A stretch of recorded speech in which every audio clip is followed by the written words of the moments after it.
আসসালামু আলাইকুম। দেখেন কুয়েতের কি পরিস্থিতি। এখন রমজান মাস চলতেছে।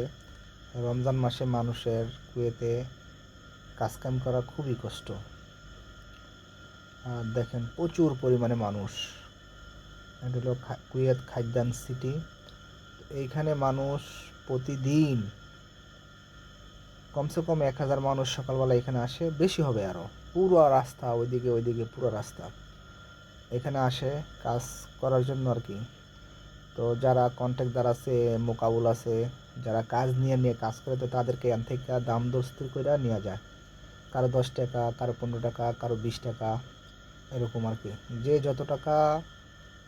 যত টাকা মানে যে যেই কাজ বুঝে ওই কাজের মাধ্যমে তার রেট হয়, ওইখান থেকে লোকজন নেওয়া যায়। তো এই কাজগুলো করে। আর বেশিরভাগ ওইখানে ওয়েল্ডিংয়ের কাজ, রঙের কাজ, পাইপ ফিল্টারের কাজ, টাইলসের কাজ, বিভিন্ন কাজ।